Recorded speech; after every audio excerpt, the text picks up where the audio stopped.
የዓለም ጥበቧን ሲጨርስ እግዚአብሔር ሞኝነቱን ይጀምራል። እግዚአብሔር ሞኝነት ኖሮ አይደለም። በነገራችን ላይ ሞኝነት እግዚአብሔር ሞኝነት የሚለው ዓለም ሞኝ ነው የምትለው ለማለት ነው። ሞኝ ነው የምትለው ለማለት ነው። እሷ በጥበቧ ስትመጻደቅ እሱ በሞኝነቱ ተሳለቀባት። ኢየሱስ ጌታ። አይገርም? ለኛ መቅረቡ ይሄ ብርሃን ዕውቀት ለሌላቸው ይሄ ብርሃን መቅረቡ አይገርም? እነሱ ነበር እንደምንም እኮ ሊደርሱበት ጫፍ ምናምን። የዓለም ጥበብ ይገላል ወገኖች ሆይ፣ የእግዚአብሔር ሞኝነት ግን ያድናል።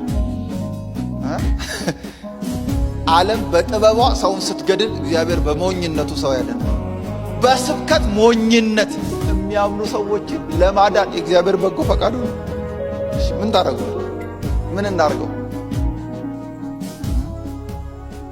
እግዚአብሔር አንድ ነገር ተረድቷል። ዓለም በጥበቧ ራሷን እንደማታድን ገብቷል። ሲጀመር አሁንስ ቢሆን ዓለም በጥበቧ እንዴት ነው ራሷን እያዳነች ነው? እያጠፋች ነው። አረ ኒኩሌር ይሰራችኋል።